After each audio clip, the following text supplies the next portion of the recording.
দেশে সন্ত্রাস, নৈরাজ্য, দেশবিরোধী ষড়যন্ত্র, আইনশৃঙ্খলার চরম অবনতি এবং বিএনপির বিরুদ্ধে অপপ্রচারের প্রতিবাদে বিক্ষোভ মিছিল ও প্রতিবাদ সমাবেশ অনুষ্ঠিত হয়েছে।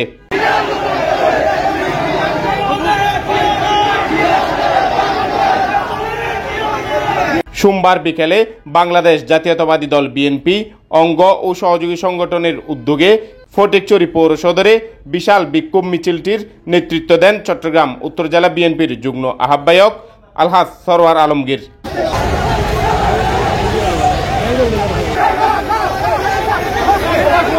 মিছিলটি উপজেলা বিএনপির কার্যালয় সংলগ্ন মাঠ থেকে শুরু হয়ে বাস স্টেশন হয়ে বাজারের গুরুত্বপূর্ণ সড়ক প্রদক্ষিণ করে।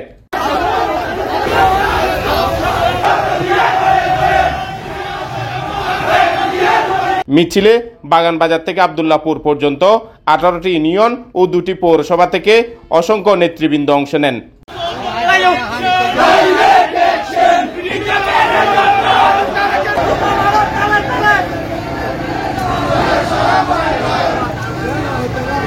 দলের প্রতিষ্ঠাতা শহীদ রাষ্ট্রপতি জিয়াউর রহমান বীর উত্তম, দলের চেয়ারপারসন বেগম খালেদা জিয়া, ভারপ্রাপ্ত চেয়ারম্যান তারেক রহমান ও চট্টগ্রাম উত্তর জেলা বিএনপির যুগ্ম আহ্বায়ক আলহাজ সরওয়ার আলমগীরের নাম সম্বোধন করে দলের নেতাকর্মীরা স্লোগান দিতে দেখা যায়।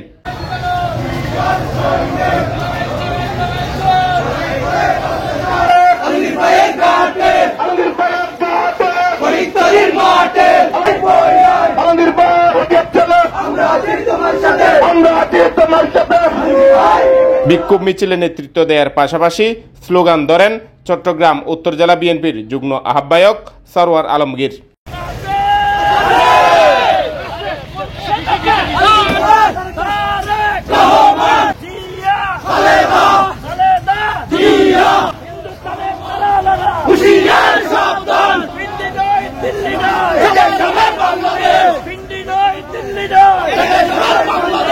এর আগে দলীয় কার্যালয় সংলগ্ন মাঠে আয়োজিত সংক্ষিপ্ত সমাবেশে ফটিকছড়ি পৌরসভা বিএনপির আহ্বায়ক মোবারক হোসেন কাঞ্চনের সভাপতিত্বে প্রধান অতিথির বক্তব্য দেন সরওয়ার আলমগীর।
করিতে পারবে না।